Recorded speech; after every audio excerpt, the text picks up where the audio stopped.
Every year we cross America's asphalt like a nervous heartbeat. 28 trillion miles in 2024 alone. Most of it feels routine. But after midnight, the math changes.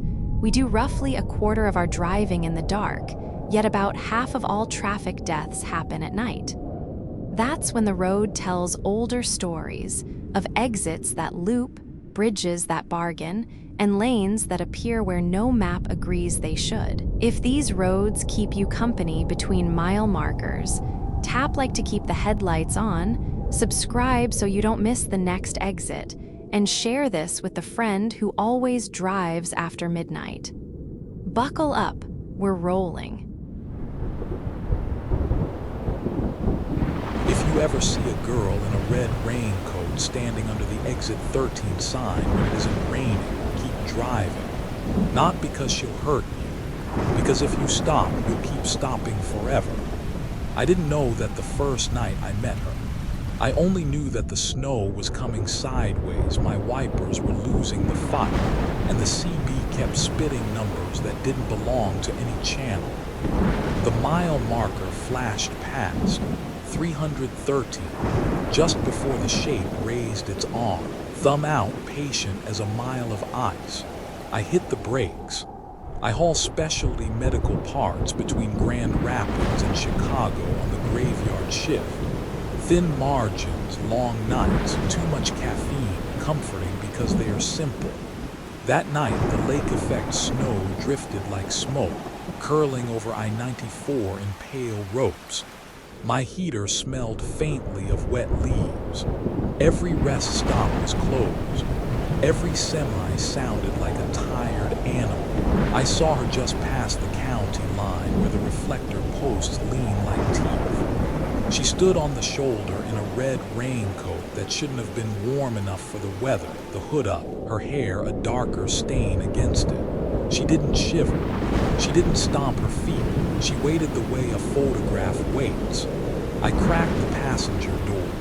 You'll freeze out there. She slid in without tracking slush. No snow shook off her boots. No wet polka dotted the mat. The dome light made her face too even, like a screen backlight turned down. She kept one hand fisted around the strap of a small navy duffel. Where you headed? I asked. Mallow Road, she said. The bridge. I hesitated. The split to Mallow was the bad stretch, 2 lanes become one narrow arc, woods pressing close. Plenty of crosses hammered into the drifts there. That's not exactly on the way. Please, she said, like the word was the same temperature as the windshield. Just the bridge. We buckled in. My passenger belt clicked, but the light on the dash stayed on like it didn't believe us. The CB hissed. 131313. It wasn't any trucker I knew. Numbers rode the static like minnows. I thumbed the squelch and turned it down. Don't, she said, not sharp, urgent. They can hear through the static. Who? She watched the center stripe vanish and reappear under the blade of the headlights, the ones who don't turn their heads when you pass them. I laughed because that's what you do when your scalp begins to pebble. You're full of lines. Just keep to the left at the split, she said. Whatever happens, don't look right. We drove in silence. It was a good silence, the kind I wear like a jacket. Out the side window were pines, and beyond them the invisible bowl of the lake that swallows radio and sound. My clock read 12:07 a.m. It always reads something, but I noticed it. 12:07. A minute later, it still read 12:07. At mile 313, the road flexes over a low slab. My windshield fogged despite the defroster. A smell rolled in cold iron and algae. The heater coughed like it had inhaled river water. Windows up, she said. They're already up, she repeated, and for a second I saw the reflection of my own face in the glass. My mouth was open like I was saying something I didn't remember saying. We reached the split, left to the bridge. Right to the old way station that's been shuttered since I started this route. The right lane was clear. Someone had plowed it recently, and the left was ribbed with snow. I felt the truck lean toward the right like a dog toward the easy path. "Left," she said. Behind us, 3 slow knocks sounded from somewhere inside the truck. 1, 2, 3, spaced like measured breaths. "Is that you?" I asked. She had folded both hands in her lap like a kid at a recital. "Don't look." I didn't. I took the left, the worst lane. The knocks didn't come again. The CB stopped muttering numbers. My clock ticked to 12:08. The Mallow Bridge is nothing, a narrow iron span over water that looks shallow but isn't. In summer, cattails lean on it. In winter, the wind whistles through the truss like a mouth between teeth. Tonight it looked thinner than usual, something a pencil had drawn and an eraser half-heartedly rubbed away. "Drop me before the bridge," she said. "No way, it's 20 below." "Drop me," she said softly, and put her hand on the dash. Her palm left a damp print. The heater smelled sharpened like pond scum stirred with a stick. I pulled onto the gravel apron. My headlights speared the sign, Mallow RD Bridge, weight limit 10 tons. The letters were furred with rhyme, a smaller sign beneath it, no stopping on bridge.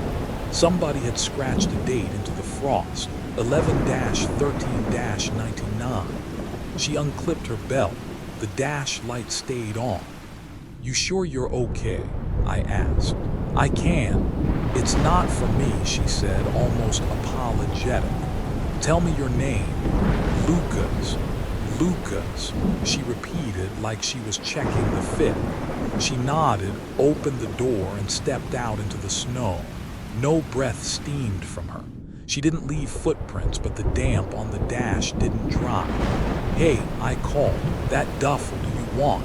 She was already walking toward the bridge. The red hood bobbed once, twice, and disappeared into the dark mouth of the truss. The CB snapped on. Left at the split, repeat left, the voice was my voice. My own voice, flattened by radio, saying something I didn't remember saying. I swallowed. I reached for the duffel with 2 fingers, like it might bite. It was heavier than it looked, cold the way coins are cold. The zipper tab was a safety pin, old, blunted, the kind paramedics used to attach blankets. The canvas was stamped faintly on the end, Morrow County M's. The truck rocked, not wind. 3 slow knocks from behind the seats. The exact same rhythm, 1, 2, 3. I told myself something had shifted in the back. A bin, a case, physics. I put the duffel on the passenger seat and reached for the flashlight. The beam whittled a bright tunnel through the cab and made the shadows look deliberate. Nothing had moved. Nothing was there to move. The truck rocked again. Not forward, not back, down, like something had climbed into the bed of a boat and the water had taken the displacement. "Okay," I said to nothing and everything. "We're done." I hit the lock. It clucked. The door side open anyway. She sat down in the passenger seat and closed the door with care, as if not to wake a sleeping person between us. Her hood was down now. Her hair was dark and straight and wet, like she'd just pulled it from a basin. Her cheeks were too smooth. I've seen dead people. I do medical runs. I've had to wait beside the freezer door while a morgue tech looks for a part number. There's a polite stillness to the dead. She had it. "I'm sorry," she said. "Thank you for waiting." "For what?" I heard myself ask. "For the truck that doesn't slow down," she said. "It's late tonight." I looked at the bridge. The right lane, the one I hadn't taken, was a long snow slick slide to nothing. Beyond the truss, darkness was heavier than night. My clock read 12:07 again. "Why 12:07? I asked. "It's when they forgot to turn their heads," she said. The CB crackled. "He's not looking, he's not," then a burst, as if someone had put their thumb over a garden hose of static. Headlights appeared in the mirror, too fast, too bright, bearing down. A semi. Even through the snow, I could see the logo on the grille, the triangular hazard placard. It should have been a mile back. It was already on top of us. "Don't look right," she whispered. I pressed both palms on the wheel as if it were the only honest thing left in the world. The semi blew past in the right lane at a speed that would have lifted it in summer. There was no driver. There was a shape in the cab that didn't move with the road, like a mannequin belted into the seat. As it passed, the trailer edge kissed my mirror and pushed my truck an inch over the snow-packed shoulder. Ice sobbed under the tires and held. The semi never braked. It hit the black mouth of the bridge at full speed. The entire truss shuddered like a jaw cracking. The trailer jounced. The last third of it seemed to slide sideways like film catching in a projector, and then it was gone. No crunch, no splash, only the wind finding new holes to sing through. My hands were welded to the wheel. My breath had carved a little porthole through the fog on the glass. Through it, I saw a pinprick of amber light at the far end of the bridge, the blink of a hazard that wasn't attached to a truck anymore. "Left," she said. "We have to go left." "I'm not going on that." "No," she said. "Not on it, past it." She pointed to the left shoulder, where plows had thrown a low berm. There was a skinny track there that wasn't a road and wasn't not a road. It sloped down along the marsh and curved around toward the far abutment. "That's not a lane," I said. "They added it," she said. After what?" She didn't answer. I stared at the track. I have driven roads you don't show to maps. I've backed rigs into alleys elbowed tight as throats. Fear is supposed to have a temperature, but mine was room temp like it had been sitting out. I turned the wheel, the truck nose down. The tires bit old ice. The snow hissed under the chassis. The track curved around the truss, keeping just outside its shadow like a superstition made of asphalt. We came up on the far side. Ahead, the way station glowed like someone had turned on all the fluorescents. That was impossible. The place had been dead for years. "Don't stop," she said. "They'll ask for paperwork. They'll never stop asking." I didn't stop. In the big glass window, I saw people moving behind the counter. Uniformed traffic that didn't match any current service. They didn't look up as we passed because, as she had said, they didn't turn their heads. "You said it isn't for you," I said. "What's not?" She let out a breath like a match dying. "The warning. Who is it for?" Another set of headlights boiled up behind us, bright and too close. In the mirror, the driver was looking straight ahead without ever focusing, like a picture of eyes instead of eyes. I signaled left and drifted a hair out of habit, and the car mirrored me precisely, as if we were a reflection in a river and it was the real thing. "For whoever still believes the warning is for them," she said, "and not the person giving it." The road ahead ran straight and empty for a quarter mile, then forked again. Left back onto the interstate, right toward town. She put her hand over mine on the wheel. Her palm was not cold, it was the temperature of water that has been still a long time. "Exit 13, she said. "Then right. That's town." "Yes, you said the bridge." "I did." "Why? Please," she said, polite again, and I discovered I would have driven into the lake for that tone. We took the exit. The amber lights of town were winter soft. A gas station hung a sign from a chain. The bell in the empty car wash, the pulley kind, not electronic, clinked in the wind. She tapped the windshield just above the glass as if trying to nail something down. "There," she said. She pointed at the dark storefront with a closed folio latch. The kind that still develops what people bring in because they've always done it and don't know how to stop. A single neon letter, O, was on, humming like a bedroom insect. I parked. The CB whispered 131, then shut up. She touched my wrist. Come in, it will be quick. I don't know why I went, because she asked. Because I wanted for a second to know the shape and size of what had almost happened and what had. The bell over the door was the most normal sound I have ever heard. The shop smelled like Fixer and old envelopes. A woman in a blue cardigan looked up and smiled as if it were new. The clock behind her said 12:07. Dropping off, she asked. Picking up, the girl in the red raincoat said. For Lucas. The woman turned to the racks and slid out a fat paper envelope with a rubber band around it. My name was sharpied on the tab in my handwriting. The girl held it out to me. For you. My hands didn't want it. They took it anyway. Inside were prints with the wet shine licked off them by time. The first one, my truck broadside, headlights smearing in snow. The second, my windshield seen from the outside, a reflection of my own face turned toward the passenger seat. The third, the interior passenger side empty but for an indentation in the seat like someone had sat too long in wet clothes. At the bottom of the stack lay a Polaroid. It was dated in the white margin, 11-13-99. The image was underdeveloped in that greasy way that never fixes, but you could see the bridge truss and a mangled spill of metal, and in the foreground the smear of red that could have been a jacket or a tail light or blood if you were telling this story badly. On the back someone had written, "You turned your head at the split.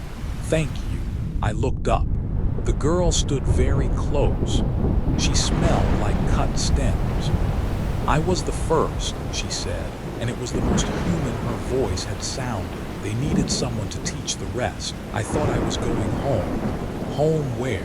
She tilted her head just enough that I realized she had not done it once since she'd gotten in my truck. Exit 13, she said, under the sign. The bell over the door rang to an empty push of cold air. We were alone. The woman in the cardigan was gone. Through the glass, the town was gone. Only the parking lot remained, and beyond it, the empty winter flats where the lake begins. Your duffel, I said. She nodded at the envelope in my hands. Yours now, she said. Next time you see me, keep left. I did keep left. Next time, she repeated, and the words nested in one another like Russian dolls. When you stand under the sign. She walked to the door, her reflection didn't. Wait, I said. What if I don't stop? You will, she said without turning her head. Everyone keeps their own promises eventually. She left. The bell didn't ring. The neon O went out with a tired insect sigh.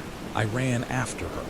The parking lot yawned open, the world a blank you could write anything on and have it come true. She was already at the shoulder by the on-ramp.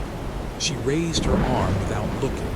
A pair of headlights hove into view, a sedan, careful, cautious, it slowed. I shouted. The wind stole my words and put them somewhere I could hear but not retrieve.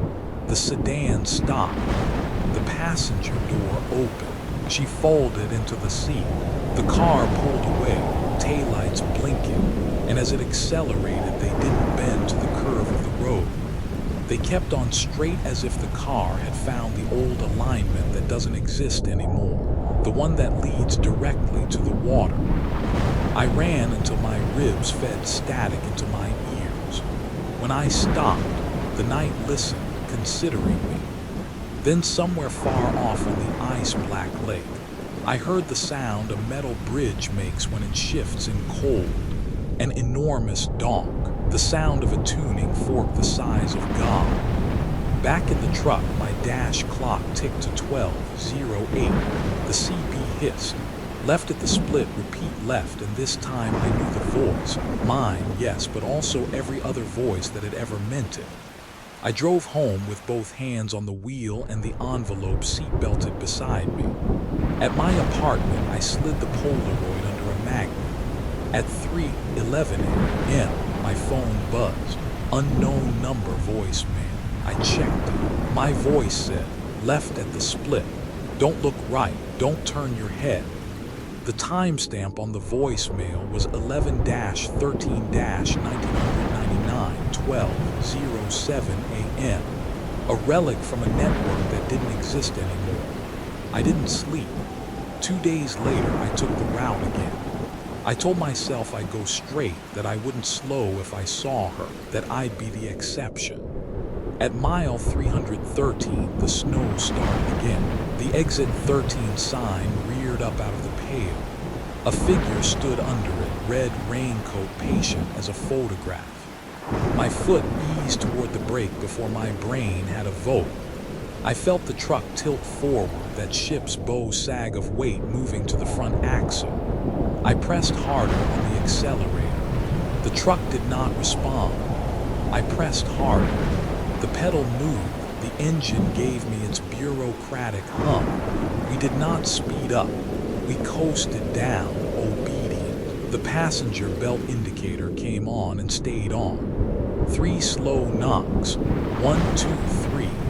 I pulled onto the shoulder as if I were rehearsing something we practiced in a life where we already knew the steps. The door lock thumbed up by itself, and the passenger door clicked open with that polite sigh. I didn't look.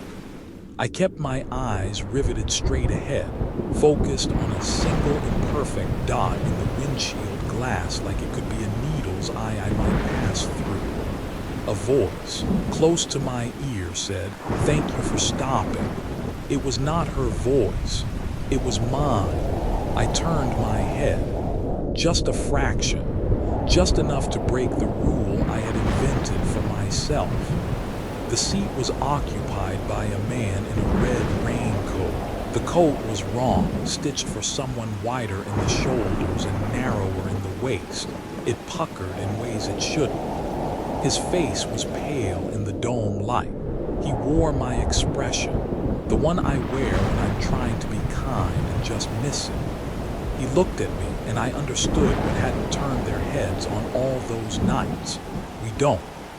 We refuse to see what's sitting inches away from us, what we sound like, what we've already become to the next person down the line. Smiled with my mouth. "Keep left at the split," he said. "Whatever happens." "Who are you?" I asked, stupid. "Who do you think?" he said gently, and tapped the dash as if to remind it to behave. His fingers left a damp print shaped like mine. I focused straight ahead again, so hard my skull rang. The exit 13 sign rose and fell behind us. The split approached, the right lane plowed, the left lane ribbed and nasty. "Keep left," my voice in my ear said, "patient, and don't look right." I kept left. As we edged past the truck rocked. 1, 2, 3. The CB said, "Left at the split," and I realized it had been me all along, and not just me, and not any single person. The way station fluorescents thrummed. The windows were black. If there were people inside, they were drawn on the glass with grease pencil, and the drawing had gotten wet. "Thank you," the other me said. He opened the door. "Next time, be under the sign." "I won't stop," I said, a child promising not to break what already lies in pieces. He smiled like a photograph that had learned how to move. Everyone keeps their own promises eventually. He stepped out and closed the door with care. The belt indicator went out. The truck felt lighter, as if we'd given back a piece of weight that wasn't ours to carry. I didn't look into the mirror. I drove on until the snow stopped, and then I drove farther. And when I slept, I dreamed of exit 13 and a red jacket and the wet, coin-cold press of a palm on the dash. The next week, a thin navy duffel with Morrow County EMS stamped on the end appeared on my passenger seat and did not leave. I tried to throw it away. It reappeared. I tried to donate it. It came back with a safety pin through the zipper like a clasped mouth. It's there now. Maybe that's how you know me if you pass me on the interstate. The little navy bag riding shotgun. If you see me under the sign one night, thumb out, patient as a photograph, do what you want. I already know what you'll do. Keep left at the split. Whatever happens, don't turn your head. You'll be back. We all are. If a rig with no DOT number slides up behind you at 3:09 a.m., headlights too bright, grill too clean, don't hit the brakes, don't pull over, don't even check your mirrors too long. The ones with no reflection aren't looking to pass. They are recruiting. I didn't believe that until the night my CB picked up my own voice begging me to stay out of the Hammer lane. I drive nights, reefer trailer, Midwest to dessert and back, because the world is quieter when the diners lock their doors. My truck's name is Darla, a hummingbird painted Peterbilt with too many miles and just enough ritual. Quick slap to the dash for luck, coffee lid lined up with the speedometer needle, St. Christopher taped above the ELD. This run was Indiana to New Mexico, high desert drop before dawn. The route hugged an old alignment that locals still call the Devil's Stretch out of habit. The sky was slate and starless. My antenna snapped with ice, then sang. St. Elmo's fire crawling in blue along the whip like the road was rubbing a ghost's back. Channel 19 was dead except for the soft chewing of static. The ELD glitch showed on duty even though I was an hour into drive. I cursed, toggled the screen, and told myself I'd reboot at the next truck stop. That's when the radio cleared and a voice slid in as thin as a fishing line. Breaker 19, Blue Mercy southbound, anyone got your ears on? I've been in this life long enough to know the stories. You say the wrong name and old drivers go quiet, look past you at something only they remember. Blue Mercy is one of those names. A rig that appears out of nowhere, box you in, then vanish when you blink. Some say he saves you from a pile-up. Some say he pushes you into it. Either way, nobody admits they've seen him, and everyone knows a guy who has. Copy, I said, because I was tired and curious and not yet smart. You're southbound. I'm west on the 41. You're clear. The answer came back in my voice. Not similar to mine. The exact rasp from too much coffee and a teenage fight that healed wrong in my throat. Stay out of the Hammer lane, Marina. They're running tonight. I hit the squelch so hard my fingernail bent. I hadn't used my name. I hadn't said my handle. Nobody should have known Marina was even a woman from my mic check. I told myself 100 simple lies in the time it took my breath to fog the glass. Up ahead, the DOT scale glowed like an aquarium. Closed at this hour, but the fluorescent tubes inside were lit and something moved behind the window, shapes in uniforms that had too many buttons. My speed bled down without me touching the pedal. The needle hovered at 55 like a school bus in a bad dream.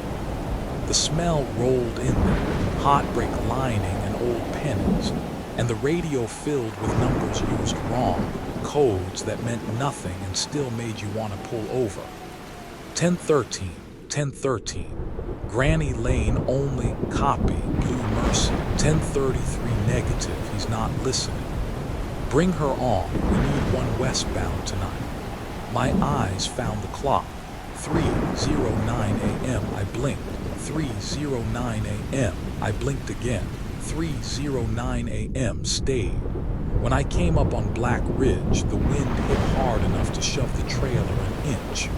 The highway lifted in a long black piano string, and the snow turned to a dry mist that refused to pick a direction. I set my Jake on low. Darla grumbled like a dog told to heel. Mirrors, clear. Mirrors, not clear. A pair of headlights had appeared behind me in the exact distance where you can't tell if they are closing or perfectly matching your speed. I squinted for DOT decals, a fleet logo, anything. The lights were wrong, too wide set, too low to the pavement, as if the rig burned deeper into the road than tires should. Got a tail, I said to the empty cab, because talking makes the shape of your fear smaller. Not tonight, sweetheart. The radio answered with another voice, old molasses and gravel, the sort of sound coffee makes when it chooses a throat to live in. Marina, Darla, this is Blue Mercy. Keep to the granny lane. Don't tap your brakes. Don't look back longer than you need to change lanes. Cute, I said, because sarcasm costs less than therapy. If this is Wally from Dispatch, the headlights behind me flickered without dimming, as if something enormous had passed between them and nothing. No silhouette, no shadow had the right to cast that kind of dark. The grill drew close enough that my trailer cameras painted a silver crosshatch across my dash. There were no numbers, no plates. The chrome was so clean it ate the stars. I eased Darla right, tires kissing the ribbed shoulder. The follower eased with me perfectly, like we were doing a dance neither of us had practiced and both of us had always known.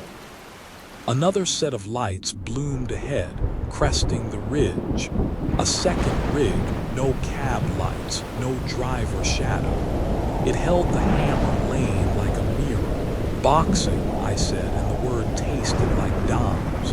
You're boxing me. Stay right, my voice said through the CB, calm like a lullaby sung too late. When he breathes, you'll feel it. Do not touch your brakes. He breathes. I laughed and felt the wheels shake under my palms. The road breathed. Air bulged under the trailer like a giant chest rising. Not wind, pressure. The kind the sky makes when it sits on a lake to see if it can. The low rig behind me kissed my bumper without touching it, metal humming at a note every tooth understood. Ahead, the second rig matched my speed within a quarter-mile per hour. Close enough that if I blinked, I would swear the road was moving and we were nailed in place. The DOT station on the ridge flashed open as we approached, though the gate arm was down and nobody worked there anymore. Figures crowded the window, paper hats, wide badges, name tags that read like family reunions, Ray, Earl, June. They didn't look at me at all. Just past the scale house, a runaway truck ramp pushed up into the dark like a grave with its lid propped. Blue Mercy, I said, and felt stupid using the name. If you're real, if this is anything except a prank, what do they want? The radio hesitated. You can hear hesitation even in static if you've listened to enough of it. They need a lead, he said. They ride behind whoever learned the route first. First what? First to die here and keep going. The laughter that burst out of me didn't belong to any part of my brain. No, I said. No, we are not doing the doomed route guide thing. I've slept 6 hours. I ate real food at Cuba. I am not fresh meat for ghost story time. Marina, my voice said, and now it wasn't a stranger or a prank. It was me from sometime else, trying too hard to be gentle. You promised once, 10 years ago, eastbound on the 70 in ice. A third headlight appeared where it shouldn't. A rig with a blue cab took your nose and blocked for you until the spin stopped. You said out loud, remember, I owe you one whoever you are. My mouth opened. The breath that came out carried the sweet, metallic smell of that old wreck like a fingerprint pressed into steam. I had said it. I hadn't told anyone. The rear rig breathed again. 3 long, slow swells, like a patient at the edge of sleep. The front rig drifted a hair right. The white line beside me throbbed, like something underneath it was trying to push up. Runaway ramp, Blue Mercy said, and the way he said it sounded like church. Take it. If I take it, I said, I'll stop. Exactly. I hauled wheel and felt Darla rear like she'd seen a snake. The trailer slewed, I corrected. We hit the ramp with a sound like tearing canvas. The gravel grabbed us by every atom. The front Phantom barreled past on the main line, and the rear cut left so tight its non-existent driver should have screamed. The air collapsed. The smell of pennies popped like a blister. We stopped. The clock read 3:09. My hands were dense in the wheel. Ahead, the scale house fluorescents buzzed and the glass filled with faces. Nobody looked at me. They looked through the space my cab occupied like I was a lake and they were trying to spot fish. Now what? My voice made ash in the cab. Now you go pay, Blue Mercy said, but I didn't hear it through the radio this time. He was standing in the beam of my headlights, 30 feet ahead, ankles buried to the laces in ramp gravel. He wore a dark jacket and a trucker cap that had lost its shape years ago.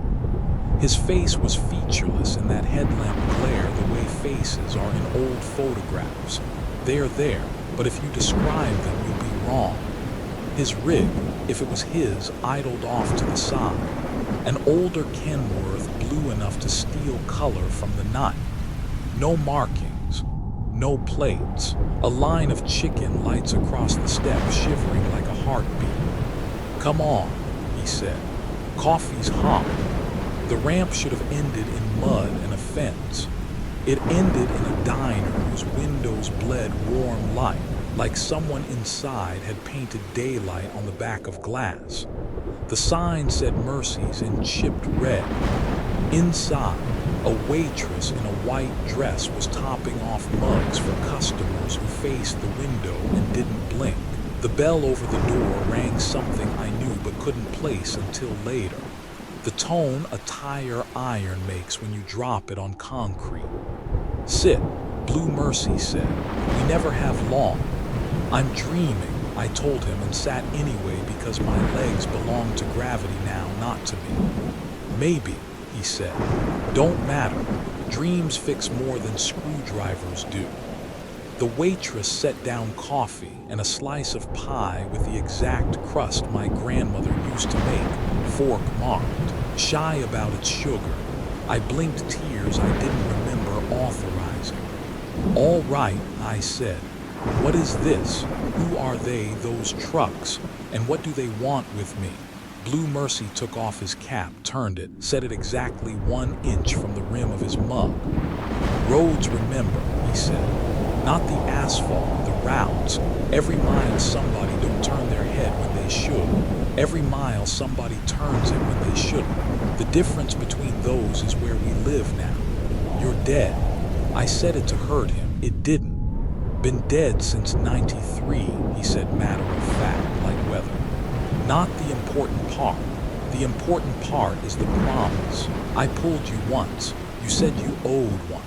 Tonight they came to collect you. You gave yourself to the road, and the road always asks for change. Change, I repeated. My mouth was paper. You can pay with yourself or with an exchange. He nodded toward the window. Out there in the dark close to the shoulder, a minivan had its hazards on. Too far down the grade, too close to the merge. The doors were open small, the way you open them when you're hoping the wind will change its mind. A woman stood behind the bumper with a phone held high for a signal that the ridge would not give. 2 kids in the second row held hands like a single creature with 4 eyes. The Phantom rigs were coming back, 3 of them now. 1 in each lane and 1 ghosting the shoulder. If they lined up right, any car entering the merge would have to choose which rig to kiss. I can block, I said, the thought arriving whole like it had been stored in my hands the whole time. I can put Darla sideways at the gore, buy them a lane.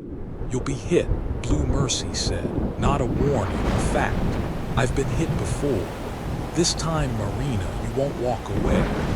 I stared at his blue rig, at the tiny shivering lights that were too much like heart monitors not to think of hospitals. And if I don't? He looked at me with whatever face lives behind light. Then you'll be the lead for them forever. The ghost trucks box others in. Run them until they fold. That's what refusing a debt does. You don't keep your own promise, you end up keeping theirs. I stood. My knees didn't complain. The bell rang the tire iron note again. Will I be you? I asked. It felt like asking a traffic sign to love me back. He smiled, a tiny shift of whatever made up his mouth. I hope not. I hope you're. The road needs all kinds. Outside, the air was a knife with a handle. I climbed into Darla, kicked the Jake to high, and rolled. The ramp gravel avalanched under my tires. At the bottom, I feathered brake and pitched the cab into a long, hungry arc that turned my trailer into a wall across the merge. The minivan's hazards shivered with the same pulse as my step lights for half a beat. For that half beat, we were the same creature. The first phantom rig hit me without touching me, a sound more than an impact, the pure tone of metal agreeing to be less metal. The second found my trailer and shoved. The third tried the shoulder and found Blue Mercy there. Blue cab shouldered into the dark at the one angle that makes physics count its fingers and give up. The woman shoved her kids into their seats and slammed doors. The minivan lunged into the open hammer lane I'd made with my body. She never looked at me. That's not a complaint. People rarely do when you're saving them. They are busy living. The second rig remembered how to exist and bit. My spine went hot. The windshield starred and held. The CB popped like a bulb and filled with red hush. Good, Blue Mercy said, somewhere half an inch behind my left ear. Paid in full. I woke in a different quiet, hospital panels, plastic light, a curtain that didn't want to move. My ribs were bruised like a map of the ridge. The doctor said concussion, said lucky, said a state trooper swears he pulled you out himself. I didn't argue. I've learned something about arguing. Dispatch sent flowers. Wally sent a text that just said, "You owe me a log edit with a crying, laughing emoji, which is love in his language." That night at the motel, I turned my ELD on. The event log had a gap exactly 7 minutes long, starting at 3:09 a.m. and ending at 3:09 a.m. The GPS trail scribbled a looping line that showed my rig sideways across the merge, but there was no second vehicle, no blue Kenworth, no anything, just my marker lights and a crescent of gravel scuffed like a signature. On the bedside table was a diner ticket, handwritten, Mercy's coffee pot, paid. Someone had drawn a small blue truck in the corner. Under it, in block letters I recognized as my own from 1,000 bills of lading, it said, "You owed one. You paid." I meant to sleep and instead found myself at the window, looking for the taillights of the minivan I'd made a lane for. I didn't see them. That's all right. The point of a lane is you don't live in it. 2 nights later, back on the road, the CB stirred like an animal waking. Breaker 19, Blue Mercy southbound. Anyone got your ears on? I pressed the mic and didn't, for a long breath, know what voice would come out. Copy, I said finally, and I sounded like myself. Westbound, clear for 30. You see a kid in a Civic up ahead? Blue Mercy asked. Yeah, I said. He's texting, drifting. He doesn't know he promised somebody already, Blue Mercy said. Let's keep him from making another. I eased Darla right and flashed my markers twice. The signal every driver invents and every driver knows. The kid corrected without looking. Somewhere in the dark, a runaway ramp waited with its gravel smoothed like a bed turned down for a guest. We rolled. The sky learned how to keep stars again. When the clock hit 3:10, it didn't stick. I still see the ghost truck sometimes. No plates, no numbers, breathing in that slow tidal way. Sometimes they box, sometimes they back off without ever admitting they did. When they press too close, I say out loud, for me as much as for them, paid in full. If you're out there, if you feel a little nudge and then a sudden space where there wasn't one, that's me or someone like me. If a blue rig without a name shows up at your shoulder and holds a lane you couldn't hold alone, don't thank him. Don't look for him. Don't owe him out loud. The road keeps receipts. They say if your engine stalls on the old iron bridge at 3:03 a.m., don't touch the key. Don't look down into the black water. Don't speak the name you think you hear. Tap 3 times on the rail and pay the toll. I didn't know there was a toll until the night I crossed the span and something crossed back with me. I collect American road myths the way other people collect postcards.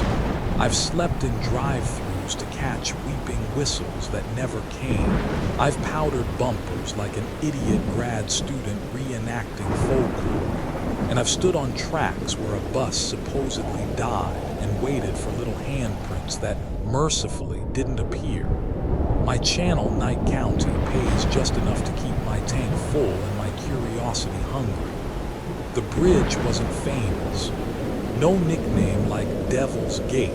No plaque about an accident. On the map it was County Bridge 41-7, a narrow, pin-connected truss thrown over a river that oiled its way through farmland and shut up at night.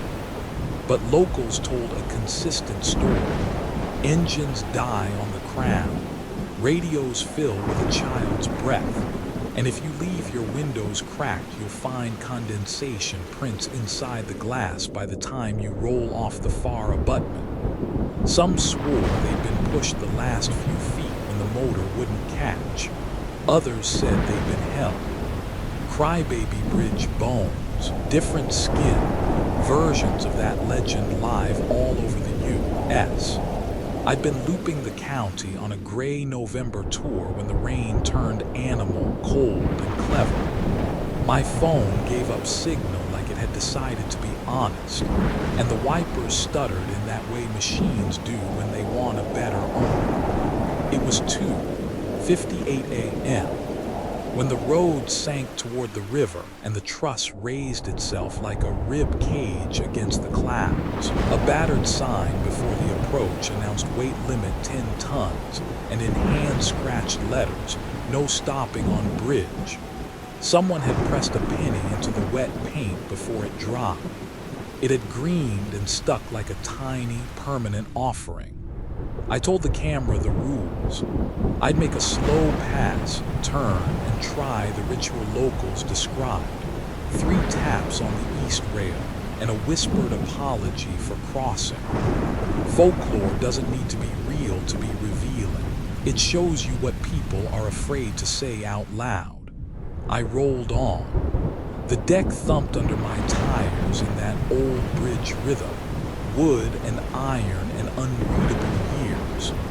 Halfway, the radio coughed a child's breath across the static. 3 soft, slow knocks traveled through the chassis. 1, 2, 3. The time on the dash did a strange, sticky thing. 3:03. Then, as if someone had pinched the wire between battery and starter, everything died. No power steering, no dash glow. The rain learned a new angle and the world held its breath. My heart remembered every stalled car I'd ever sat in. It offered me prayers I didn't know I knew. I cracked the window to listen. Rain, river, a sound like teeth being counted. Okay, I said into the dark. Okay. The camera on the dash blinked its tiny red light running off its own battery, and I felt a flicker of relief that at least something was still paying attention. I tapped the rail with my knuckles. 1, 2, 3. The metal sang up my arm like a tuning fork. I'm crossing, I whispered, because that's part of the tradition in a dozen counties. You announce yourself like knocking. before you step into someone else's house. I put the gear into neutral and turned the key to off, then on. Nothing. I tried again and the key refused to turn, as if a hand I couldn't see held it steady. The back window fogged from the inside. 4 small ovals appeared in the mist at child seat height, pressing and lifting, the way a bored kid tests glass with fingertips. Please, I said, to nobody, to everybody. The heater vent exhaled river-cold air. Something shifted under the car. Not a jolt, a heave, the way a body rolls over in sleep. The chassis creaked. For an instant I felt weight, not on the roof, not on the hood, everywhere, like the bridge itself had put its palm under the car and asked, politely, if we were ready. The camera's mic recorded what happened next. I replayed it later, and the audio made the hair on my neck decide to live elsewhere. A voice, inches from the driver's side door, said, "Toll, please." I froze. It wasn't a growl or a cavity whisper. It was Midwestern customer service, gentle, resigned, as if asking for exact change on a rainy night had been someone's job for too long. "Who are you?" I asked. Told, not louder, just closer, as if the door panel had leaned in to listen better. "Don't look down, don't look back, don't say her name, Peg." "What toll?" "The weight you brought." Lightning stitched the clouds. In the afterglow, I caught a reflection in the windshield. A shadow on the passenger seat, small and upright and patient as a photograph. My mouth opened. The reflection placed its hand on the fogged glass and left a 5-pointed print inside my windshield. I've heard the crying baby bridge stories. Cars in neutral, powder on the bumper, little smears that might be prints. I've read versions where phantom cars appear on spans and drivers see women in white spinning in fields beyond. You can call it priming. You can call it pareidolia. But whatever you call it, it doesn't help when the shape in your car sighs like wet cloth. I reached into my pocket, foolish as a pilgrim, and found a penny. You toss coins for tunnels, you pin them to ferries, you hide them in foundation stones. Money is a language even old things remember. I set the penny on the dashboard. The voice outside the door said, softer now, "Not money, memory." The engine turned itself once, one cough and died. I don't remember unbuckling. I remember the door opening without my hand and rain stepping in like an apology. The bridge wasn't longer than before, but it felt longer, as if someone had added space between the floorboards while I blinked. Halfway to the east abutment, a lantern glow pooled, warm as kitchen light. It leaked from a wooden booth that hadn't been there when I drove on. A short, shingled thing the size of a photo booth, with a round window cut like an eye. A sign above the window read County Toll in letters whose paint had peeled into lacquered curls. The window slid up with a wooden belly laugh. The person inside wore the county, raincoat glossy with years, cap with a salt line, hands chapped into maps. Their face wasn't blank, it was careful, the way faces get when they've had to hear the same protests for longer than calendars can count. "Good morning," they said, which was both wrong and right. "You're told." "I don't have money," I said. My voice had picked up the bridge's echo. It came back with someone else's footsteps on it. "We don't take money, we take weight." They set a box on the shelf. Inside sat a neatly folded stack of photo envelopes with drugstore stripes. Each tab was labeled with names and dates. The dates were all the same. 03/03, year changing, hour the same, 303. The envelopes had that ancient pharmacy smell, acetone and sugar. "Pick your weight," the collector said, "or we'll pick for you." What does that mean? What do you think you've been carrying? their head tilted in a patient angle. The bridge needs equivalence. It lets you cross when something crosses back. I set a hand on the rail because it felt honest. The metal was wet and warm, like something breathing under it. The collector pushed one envelope toward me. It was labeled with my full name, neat as a signature. The year was this year. The photo inside was still developing milky, guessable shapes. As the image came up, my thumb went cold. It was me, taken from the river's point of view, driving onto the bridge. Behind my windshield in the passenger seat sat someone small, buckled in, looking straight ahead. There was a sticker on the window, a yellow sun, that I hadn't put there. I tasted citrus and gravel. I saw a hospital hallway I hadn't visited in years. A chart I didn't let them turn toward me. A box of things I had never opened. Laminated footprints, a hat with a knot in it. A name we never said out loud because names are doors and our house had already lost enough walls. The collector watched my face and did nothing like pity or triumph. They did the job. What if I don't pay? I asked, because pretending you have options is a human right. Then you stop here, they said, and you help me make change for other people. The bridge is busy. The radio in my dead car woke, and a voice that sounded like mine came clear as weather. Don't look down. Don't look back. Don't say her name. The small shape in my passenger seat turned its head, not toward me, toward the booth, the glass fog. 5 small ovals pressed and lifted, patient, like drums asking for a song.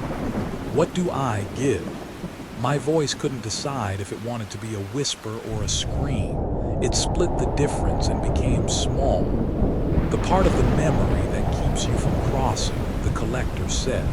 You give the weight, you keep the fact. Rituals work because they hand you a lever. I don't know who the first person was to tap 3 times on this rail. I don't know who built the booth or if it was ever truly wood. But I knew what the bridge was asking for. Not my child, not my grief, but the promise I made to never walk over the river that ran through both. Never look at the water, never say the name, never let the world turn after. I reached into the envelope and tore the photo in half. The half I kept showed the bridge empty, rain blowing sideways, my car a smudge. The half I pushed across showed the passenger seat, the small patient shape, and my face, rigid with the muscle memory of not seeing. The collector nodded, slid the torn half into the box, and pushed a coin back to me. A flat, warm disc the color of old pennies, stamped not with a head or a building, but with a handprint sunk deep into it. For the crossing, they said, for when you need to remember without the weight. The booth light dimmed like a breath pulled back. The window slid down. The booth was a shingle's width less real than it had been a moment ago. Behind me, the engine caught, one clean turn, then settled into the embarrassed purr of a machine that pretends it never failed. The clock on the dash hopped to 3:04. The small shape in the passenger seat was just rain, then just nothing. The fog on the glass collapsed into ordinary physics. I drove off the span with the careful, guilty grace of someone using a neighbor's dishes. By noon, I had uploaded a soft version for the channel. Rain on iron, folklore talk, a blur that could be light. No collector, no window, no calm. I didn't want to throw the story into the world like chum, but the world has a way of circling what you think you own. 2 nights later, I returned with flowers. I don't know why. I set them on the east abutment where people had pressed pennies, where the paint held finger-shaped green. I said her name out loud, quietly, with the clean ache of a word washed for the first time. I thanked the bridge for the lever it had given me. When I turned to go, a car eased onto the span, A young couple, music too loud for a night that liked to listen. Their engine stumbled at the crown and died. I saw panic shoulder their faces. The boy reached for the keys, the girl reached for her phone, and the bridge waited like a held breath. The booth light warmed. I hadn't seen it appear, it had always been there in the instant I needed it to be. The window slid up. The collector looked out. "Toll, please," they said. The boy blinked at me standing by the abutment with rain in my hair and flowers in my hands. "Is this a bit?" he asked, laughing too loud because he was afraid and 20. "You'll be okay," I said, and heard how the sentence asked even as it promised. The collector didn't look at me. That, I realized, was my job now. "Not money," I said to the couple. "Memory, the part that keeps you from moving." They stared.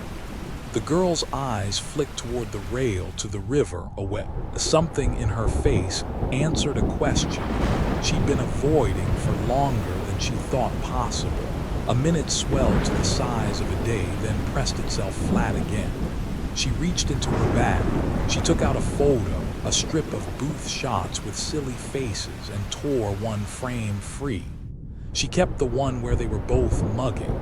She slid the one where her face looked like a mask toward the window. The collector received it like a bank takes a deposit. No ceremony, only completion. The engine in their car turned. The clock on their dash ticked forward.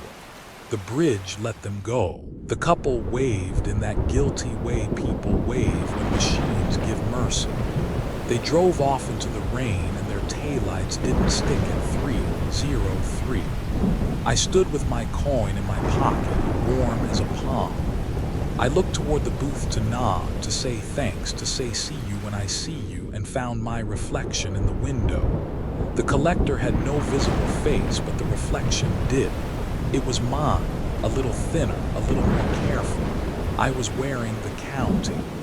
"Shifts are long," the collector said from the other side of the glass, voice soft, satisfied.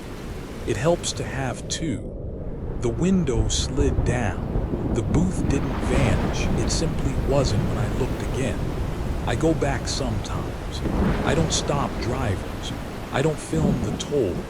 I stand by the weight limit sign and listen for 3 slow knocks traveling through iron. I keep the coin in my pocket when I cross other spans, not because I'm afraid, but because I like the way it warms into proof. Weight exchange, promise kept. If your engine dies on County Bridge 41-7 at 3:03 a.m., don't say the name you think you hear. Don't look down, don't look back. If someone in a raincoat at a little wooden window asks you for a toll, understand what they are asking for. Pay with the part you don't need anymore. Keep the fact. Cross. The bridge will take care of the rest. If you whistle on an empty switchback after midnight in the Appalachians, the road will answer. Don't follow lights that stand still like fence posts. Don't name anything you see in the tree line. And if the mile marker repeats, 131, 131, 131, don't turn around to check. Keep your iron in your pocket, breathe once into a jar, and drive until the mountain lets you stop. I learned all of that in one night, and I paid for it with a mile I didn't know I owed. I was crossing the Blue Ridge in late October, collecting sound from my little channel.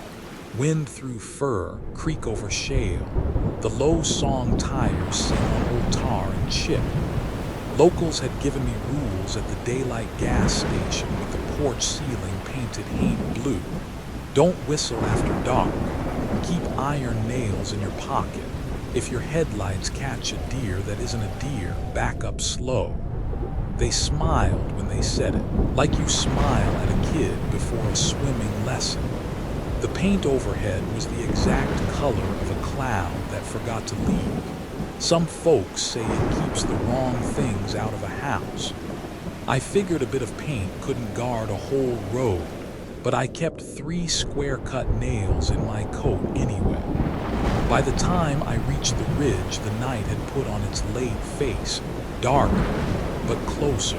I passed a pull-off where couples go to invent new constellations and a hand-painted board that used to say watch for falling rock, but had flaked to WFLNRC,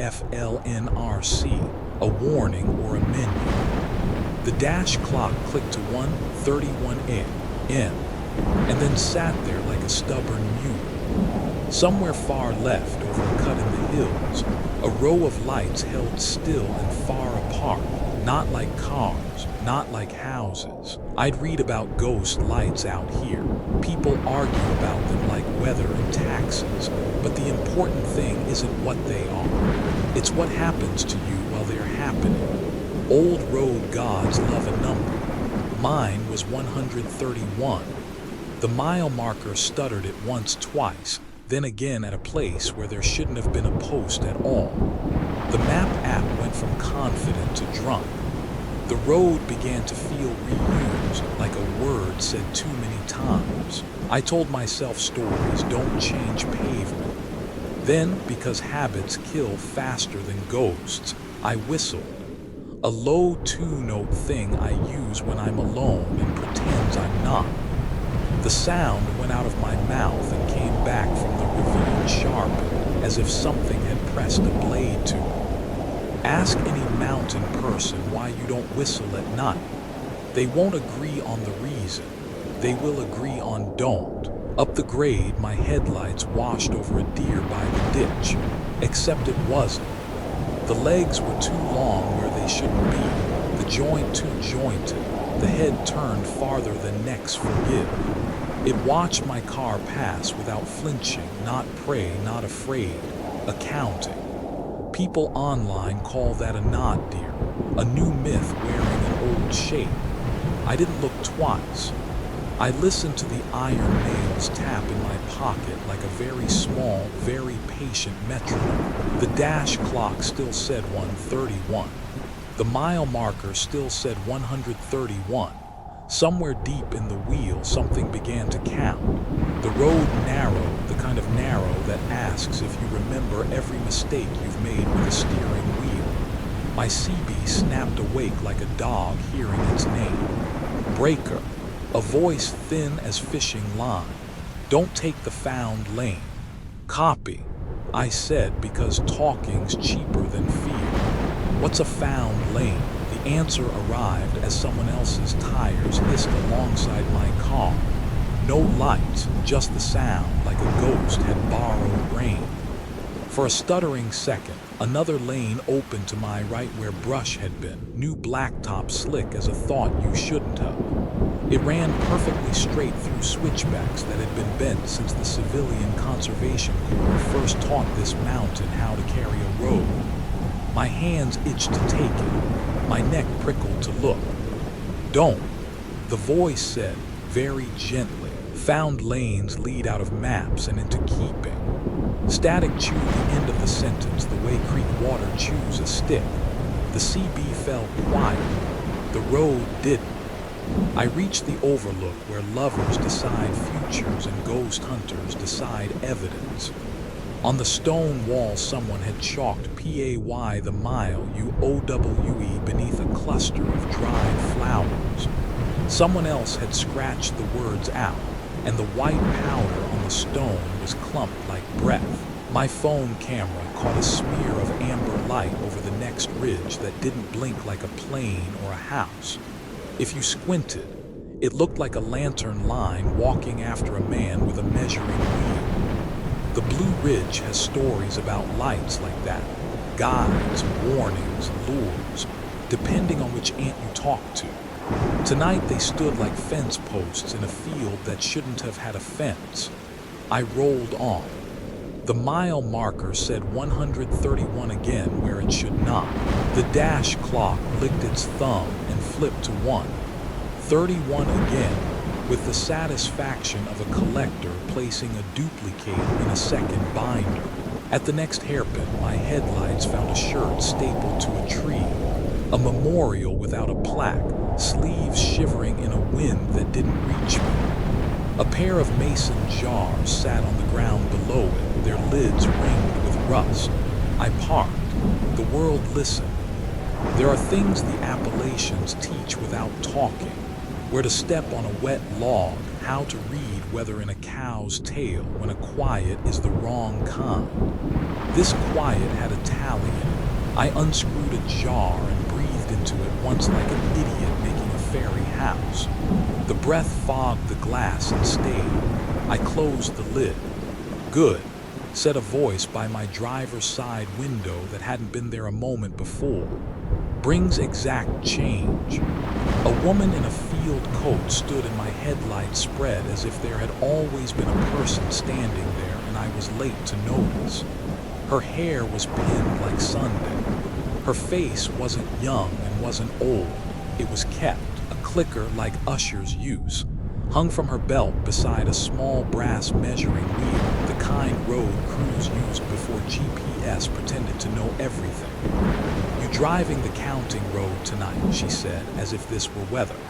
"Most folks don't. Most folks mind their markers, but you whistled and found a lane. I didn't take it. You wanted to," she said mildly, which was a worse accusation than any sermon I've ever heard.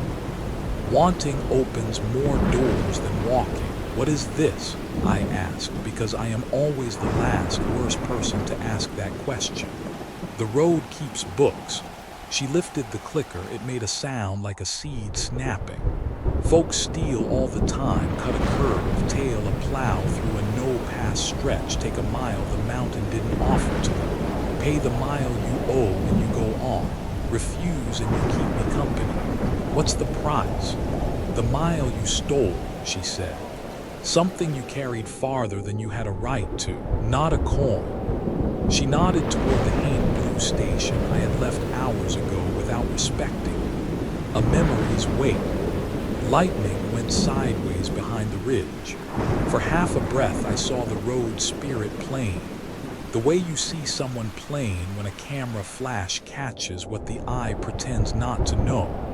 The hem of a long dress under the coat, the shadow of a black dog at her heels, the press of fingerprints in the skin of her throat where someone made a different kind of toll once. She held the measuring wheel like a scepter only tired people use. "Whose mile did I steal?" I asked. "Yours," she said, like it was obvious. "And your daddy's. And the boy you waved past last summer when you thought his brakes were soft. And the deer that wasn't and let you pass anyway. Roads are knots. A mile tugs at 6 lives when it's paid. That's why people come home from a scare and marry or quit or pray or drive out west. Payment changes them." She held out a second jar and tapped it once with the iron nail I kept in my pocket, my nail that she already had. It rang like my name. "Breathe," she said, "and pick. Pick what? What to lose weight from, not the fact, never the fact. We ain't thieves, just the part that's making you carry it like a sack." She tipped her chin toward the memorial shirt on the tree. "You drive around her every year. You don't say it's for her. You call it a scenic route. That's a mile, honey. Pay it." The jars were the same in my hands. The lids were the same. My breath fogged one. The other held a breath I'd been saving for 10 years. "Why me?" I asked, because it hurts less to complain than it does to do. "Why tonight?" She cocked her head toward the ravine. The knot deer watched us from the ditch, still and wrong in the way that makes you admit an equation you don't write down. Further up the ridge, the lantern line held, waiting. "Because you whistled," she said simply. "Because the mile marker asked if you'd learned to read yet and you said later. Because the mountain is generous until the ledger isn't. I chose. You don't do it with words. You do it with that muscle behind your ribs that isn't a heart but edits your heart stories." I took the jar with the breath from 10 years ago. I opened it, and I let go the part of the memory that kept me pulling off at this shirt tree every October. Not the fact. A crash, a cross, a phone call. The way a refrigerated aisle feels at midnight when grief is shopping. The weight, the idea that stopping here bought something my friend never got to spend.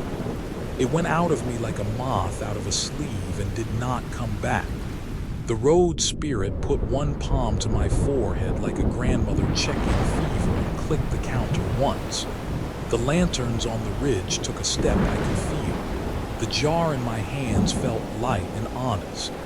"Paid," she said, and her voice lost its echo. "What happens if I don't pay?" I asked. The kind of fool's errand question you ask after you've done the brave thing. She shrugged. "The smallest mountain.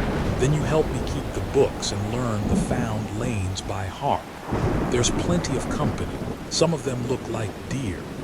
Behind us, the not deer unfolded one more joint than a leg has and stepped backward into the dark as if the night were doorframe. "Drive," she said.